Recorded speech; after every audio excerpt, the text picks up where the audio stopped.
All the way back on January the 5th, I wrote an article over on shanecraig.tech, and I also made a video here on this YouTube channel showing what might be the design of Samsung's two-hinged trifold, G-fold, multi-fold device. And the way that this was able to occur was by keeping a close eye on patents. Samsung had filed and had been granted a patent for a device with this as one of the several drawings, illustrations in the patent. You can see it folds in and then in again. It's a very interesting design. And again, based off of this, there's quite a bit we could potentially talk about. Today in this video, we're going to be looking at something very, very similar, another patent from Samsung, but this time it's depicting a very, very different kind of device. Rather than a device that folds, this appears to be a patent for a device that expands through a rolling or scrolling mechanism. Now, we've actually seen these kinds of rolling phones in the past. I'm showing you right now a clip from a video showing a phone just like this from LG that was never released. But the thing obviously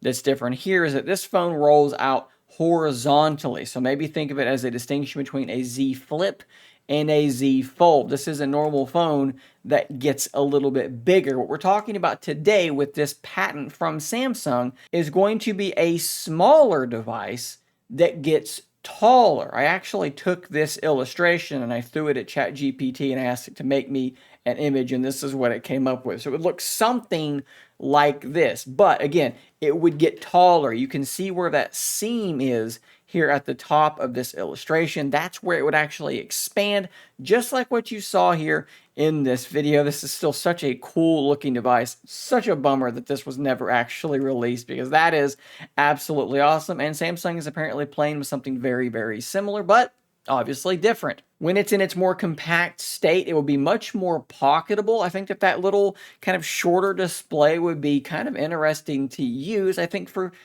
controlling your multimedia, your music, for receiving quick text messages, your notifications, things like that. That's going to be just as good, if not better, than the cover display that you have on Z Flip style devices. And with either a gesture, maybe it's a button, who knows exactly how it would work, it's going to expand and be a normal phone. This might actually be a better example of what we're talking about, because this is a product that's actually going to be something that you can buy. This is the Lenovo ThinkBook Plus Gen 6. And the thing about this thing is that it looks like a normal laptop, but you can have that screen actually expand in exactly the same way that we are talking about with this patent. Normal laptop, very, very tall laptop, lots of vertical space. It is exactly like that. When it shrinks down, what's happening is that extra bit of screen that you're no longer seeing is basically wrapping around and being hidden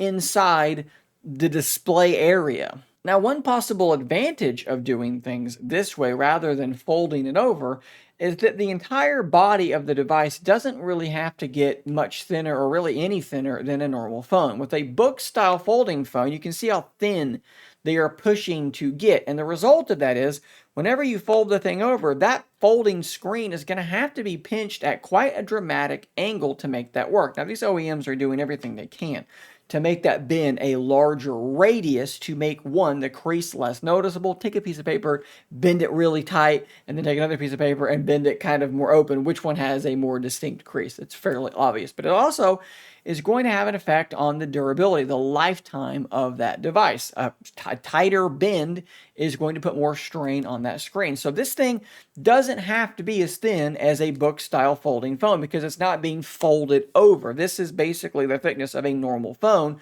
but when it's open, it's half the thickness of a normal phone. This can just be a normal thickness, so maybe that means where the screen is rolled around inside, maybe that can allow it to be a larger radius, and maybe that will lead to a less noticeable appearance of any sort of, maybe not a crease, but anything happening on that screen. If we go back over to this video here from Bull's Lab, when this thing opens up, maybe if he showed it at a different angle, you could see a bit more. There's a little bit of some maybe rippling going on there, but it is very, very hard to notice. And when you compare it to even the best looking creases on a true folding phone, I think it's going to be a pretty big step ahead. Now, one downside that is possible with these sorts of devices, and you can see it here when it rolls out, there's going to be an area underneath that part of the screen that's going to be a little bit lower because it has to fit back inside the other side. And as you can see here, as he pushes on it, it does have a little bit of give, and that might be kind of a weird sensation, you could say, whenever you're using something like this. And then you also have to deal with the fact that you then just have that fragile folding glass screen always on the external part of your device. With a phone that's like this, the fragile screen is protected. It's on the inside. This is, Gorilla Glass or something like that, whereas this is ultra thin glass. It's much more fragile. It's protected.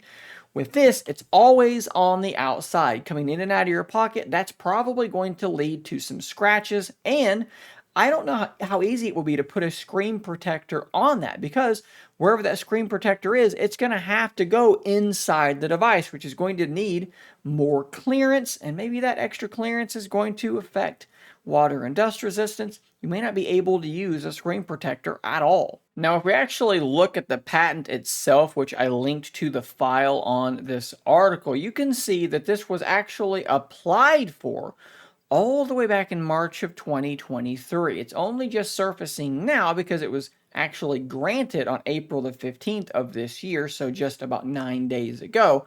It was applied for all the way back in 2023, and all of the problems I just sort of mentioned might have something to do with why 2 years on we really haven't heard any rumors about Samsung actively developing something like this. I think it's an interesting idea, and it could be an interesting product, but I think that there are just quite a few problems here. I think that there are good reasons why seemingly everyone that's making phones with flexible screens, they're making folding style phones and not rolling style phones. Still, I do wish LG could have stuck around a little bit longer and actually released this thing, because it would have really revealed how good this product could actually be. Are the problems I'm talking about real problems? Are they just hurdles that could be jumped?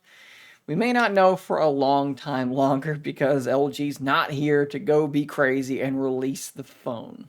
At any rate, guys, as always, if you want to go take a look at this yourself, look at the illustrations, get a closer look at what ChatGPT came up with based on that illustration, or simply you want to look at the patent yourself, which, by the way, I'll quickly just kind of show you. There's not a whole lot to it at all. It's very, very basic. It just shows the images, and that's really about it. But nonetheless, if you want to check all that stuff out, link will be in the description to this article. Let me know what you think about this kind of device. Is this something that you would actually be interested in? A device that could be quite small and then just scroll up into the size and shape of a normal phone? I think that there is something to that that could be very cool. Just a matter of actually executing it. I do want to know what you guys think in the comments down below. By the way, if you want to help support this channel in a more direct way, consider clicking that join button down below, and in exchange for $2 a month, you're going to get early access to some video content, and you will see your name at the end of each and every video, like you'll be seeing here in just a moment. Thanks for watching, and until next time, stay nerdy, my friends.